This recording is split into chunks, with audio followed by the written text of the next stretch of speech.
the book, do you share at all your feelings now when you are able to look back at this point in your life about how you feel maybe about her decision making? You know, what sort of thoughts do you put in the book that people might be interested to learn? I absolutely do. I dive deep and get very vulnerable, to the point that you get to see on page my emotions ranging from rage to acceptance to vulnerability. Like, you get a range of my emotions when it comes to my mother and my past. Gypsy-Rose's book signing is coming up, and I do not suggest or condone this, but imagine if everyone arrived dressed as Ruby, because that's what she wants to brush under the carpet, or David Blanchard, or Barney. I think the obvious ones are Dee Dee or herself in a wheelchair. Oh, everyone go in a wheelchair. But don't forget to bring your cakes with number candles on, because she lied about that. Gypsy-Rose has yet gotten another platform to manifest her continuous lies. Lately, Gypsy has been on the quest of public using her book, but it only gets worse with every interview she appears on. She continues to feed the public more lies with every appearing, and it is now getting out of hand. Gypsy, always painting herself as an innocent victim of her mother, is getting away with using these chances she gets to continue to prey on the crime she committed. Earlier this week, Gypsy got onto the news, WWL, to talk about her life and tell all the book. So, like we have all been wondering why Gypsy chose to be very public, especially on social media, after her controversial life and prison time, instead of keeping her life low-key, and then decided the platforms she got to tell her story weren't enough, and decided to also put it all in writing. The interviewer asked Gypsy why she chose to write a book after all of it all. According to Gypsy, writing a book has apparently always been part of her agenda, and she even claimed that her mother's side of the family encouraged and approved of writing this book. You know, your story is a controversial one that a lot of people think, at least, that they know the story and your life story. A lot of people could have got out of prison and just stayed in the shadows. You chose to be very vocal on social media with this book. Why a book? Why share your story? Well, the book was something that I always wanted to happen, and it was something that even my mother's side of the family definitely encouraged and approved of. I know they weren't very supportive of a lot of the documentaries and everything, but they always felt support for me and support for me sharing my story in a book. So I think that that was important, to honor their wishes, my wishes, share my voice in a proper way. That's pretty empowering to have, you know, the her side of the family then encourage you to have your voice in a book. I guess because you could make sure the words are that of your own. Exactly. Exactly. So Gypsy tells us that she wrote the book to honor their wish and her wish of sharing her story the proper way. She mentioned that of course they didn't approve of her documentaries, as they were all against them, but are now supporting her on this different format of telling her story. First of all, why would her mother's side approve of the book where Gypsy brutally writes about her grandfather with all the disturbing allegations of what her grandfather did to her? Would they really approve of this book? And all the while, we haven't seen her mother's family come out to show her support, which shows they just want nothing to do with her.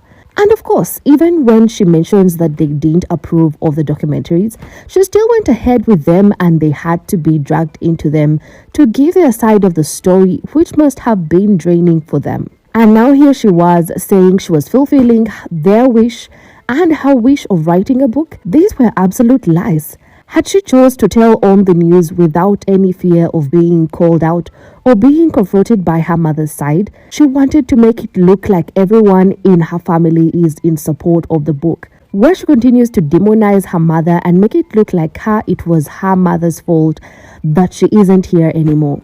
Moving on, Gypsy was asked what the title of her book, My Time to Stand, meant for her. Gypsy mentioned that she heavily intended the word stand to be in the title, saying standing up for yourself and standing on your 2 feet carries multiple meanings, which include independence, freedom, physically standing. And I know the title is one that has, you know, some meaning for you as well. And Let's talk a little bit about that. My time to stand. What does that mean for you? I really wanted the word stand in the title. I was very strong on that because standing up for yourself, standing on your own 2 feet, all of that has multiple meanings. So like independence, freedom, physically standing. So it's more than just physically standing. It's emotional and it's empowering. So I really wanted the word stand to be in the title. Yeah. And then cared to clear the air that it was more than just physically standing and that it was more of being emotional and empowering. She had to clear that up even though she was bound to a wheelchair by her mother. She could perfectly stand and so had always been standing. Reason why people didn't really get the my time to stand, yet she could do all along. Now, she mentions that the title was of her independence and freedom. And then the interviewer hinted on Gypsy's unaliving act of her mother, bringing it out in a non-attacking way, saying that in her learning to stand for herself, she made some mistakes that she regrets, and then asking whether in the book she went deep into that part when that decision was made. And, getting into that, I know you talked a little bit about in learning to stand for yourself, you made some mistakes. Yes. One of those that you severely regret. Do you go into that in the book when that decision was made when you were trying to stand for yourself? I do. It's not a big portion in the book because I really just didn't want to focus or over-dramatize that.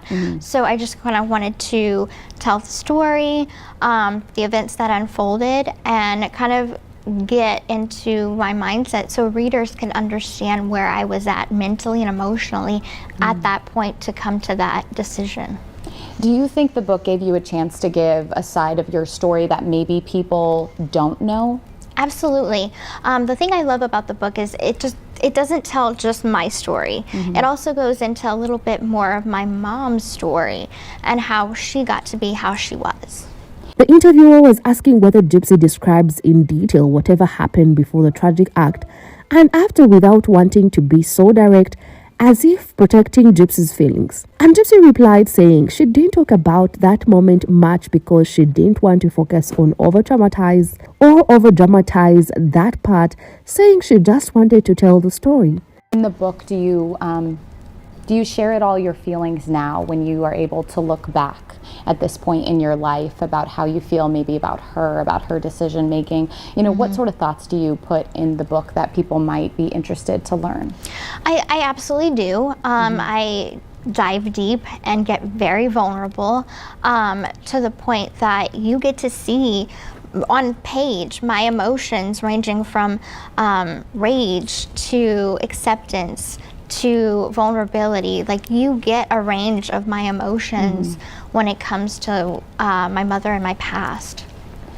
Gypsy mentioned that she just wanted the readers to get into her mindset and understand where she was at, mentally and emotionally, at the point of coming to make that decision. I don't know if you get her point, but this is Gypsy still making it about herself and her being a victim. So she wants the reader to understand why she made the decision of unaliving her mother, basically, so that the reader can reason with her. It's like she wants the reader to justify why she did what she did according to her emotional and mental state. Again, these were the wrong words to say while trying to promote a book, because how do you say you don't want to over-dramatize the unaliving of your mother but want the reader to understand what your emotional state was while making the decision? Isn't it also the same as manipulating people into thinking she was vulnerable and had to do what she did? This book is just a turn off if you ask me, because it is basically about feeding us with all the reason as to why she deprived her mother of her life, which doesn't sit well with the public norms. And then she was asked if this book gave a side of the story that people didn't know, to which she agreed, saying the book doesn't just tell her story but also tells a little bit of her late mother's story and how she got to be how she was. What I love about the book is it doesn't tell just my story. It also goes into a little bit more of my mom's story and how she got to be how she was. But honestly, no one can tell her mother's story apart from herself. Unfortunately, she's not here to feed us with that. Gypsy saying she was telling us a little bit of her mother's story, she was dead wrong. as she was still telling us her point of view of her mother's story, which is still her own personal story. So make it make sense. Gypsy was also asked what kind of thoughts she put in the book about her past, about her mother, and about her mother's decision making that readers might be interested to learn. Gypsy replied that she got to dive deep and got really vulnerable to the point of rage to acceptance. To vulnerability, and so both reader is able to get a range of her emotions when it comes to her mother and her past. In the book, do you share at all your feelings now when you are able to look back at this point in your life about how you feel maybe about her decision making? You know, what sort of thoughts do you put in the book that people might be interested to learn? I absolutely do. I dive deep and get very vulnerable to the point that you get to see on page my emotions ranging from rage to acceptance to vulnerability. Like, you get a range of my emotions when it comes to my mother and my past. Did she answer the question? No, I don't think so. She still capitalized on her emotions and her vulnerability that the reader is going to see in the book. Is that a lesson one would be interested to learn about? No. Gypsy is still not giving the public reasons to go for this book, because what is the point of spending $26 on reading about one's vulnerability all the way through the book? Why? Gypsy was then asked how she felt about becoming a new mother given the life she has led, and also being that she didn't have her mother around her. For the reason we clearly know, Gypsy tackled the question saying she was excited and confident about becoming a mother regardless of the many eyes around questioning her how different she is to be from her mother, saying that she has already made vastly different choices from the ones her mother made even in her pregnancy. She then backed this up with saying she is not alone in this, and that she has a great support system, mentioning her stepmother Christy, who is also her guiding light to motherhood.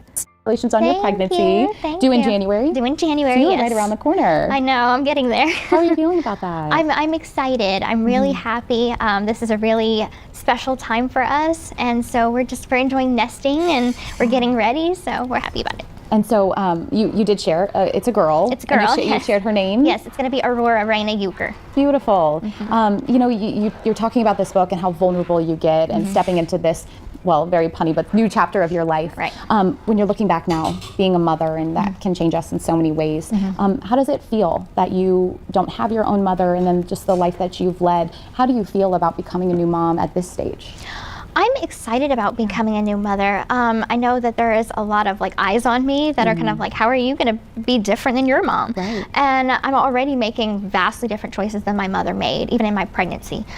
So I'm going into it confident. I have a great support system with me, so it's not like I'm alone. I have a wonderful stepmom. Her name is Christy, and she is definitely my guiding light to motherhood. Wow, that's beautiful. Let's notice the fact that she didn't mention Ken Acker, the father of her child, a part of her support system. Wasn't his name supposed to come first to her mouth, given he is the father? I mean, the father has more influence on a child than a step-grandmother. Unless the father is an absent one. When Gypsy talks about vastly different things from what her mother did while pregnant, by different did she mean using her pregnancy to get freebies like Argo Baby and other child support companies? Did she mean the overposting about her pregnancy and ultrasounds for social media clout?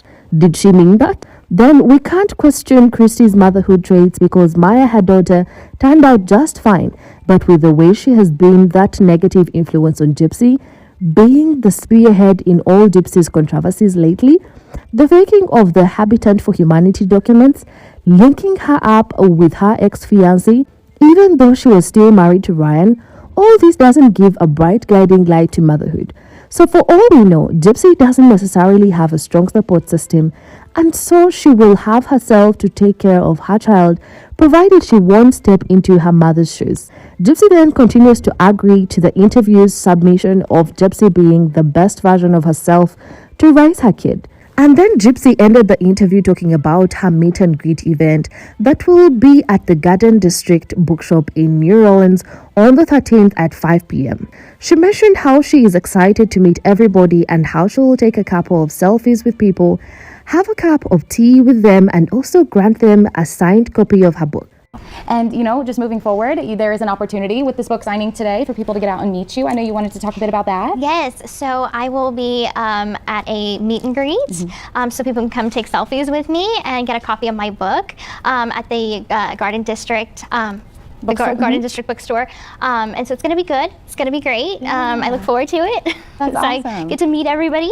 Yeah, and they can get the book, and then get it signed by you. Signed, everything. So it's going to be amazing. Awesome. We love that. Well, thank you for taking the time to come in and be with us and just share more of your story. I know this isn't easy to do, but we appreciate it. Thank you so much for having me. Yeah, absolutely. And congratulations again on your pregnancy.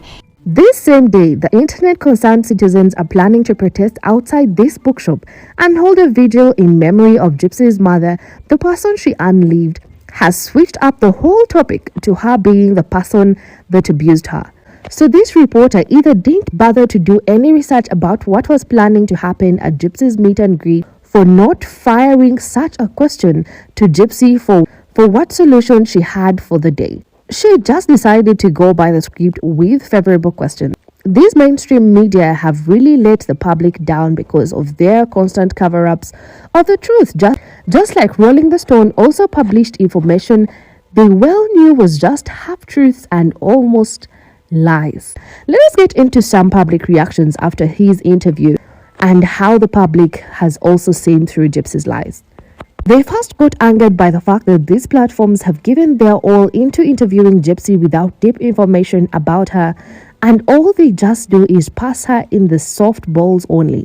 The fact that they interviewed Gypsy as if she were still fragile and still under trauma of her abuse. Also, people were not buying the fact that Gypsy said her mother's side of the family were in support of her book, saying she was lying in broad daylight about this aspect. The public believes her mother's side would have never approved a book that basically paints Didi as a monster to Gypsy, yet all she did was try to win Gypsy a fortunate lifestyle. The public also called out the reporter for having not done any research about Gypsy and instead just praised Gypsy for sharing her story, which is full of lies because of the different narratives she has told the public. The public has also discredited this news broadcaster for being full of lies and propaganda. Some even say the reason why mainstream media lost its credibility was because of covering up truths, and that is why many turned to YouTube and other platforms to get uncensored facts about topics. Others were also wondering why Gypsy didn't go for therapy if she was really brutally abused and traumatized by the fact. So why is she making the whole situation look like she hasn't gotten over her abuse? Others pointed out the fact that she didn't mention Ken in her support system, wondering if it was really true that Ken and Gypsy were done but are just continuing to lie the public that they're still together, also drawing reference from her court session that Ken didn't appear at the sport Gypsy. Gypsy has continued to manipulate the public, and it's so sad that she has turned to media houses for help in spreading her lies. Like her documentaries weren't enough. Now, I wonder what more lies she has to tell, because it looks like her box of lies is now empty. What are your thoughts on this? Isn't Gypsy getting too comfortable in her lying skin? Won't she run out of platforms to publicize her lies? Also, what do you think of her meet and greet? Will it turn out okay? Let me know your thoughts in the comment section. Like, subscribe to keep updated on more celebrity buzz.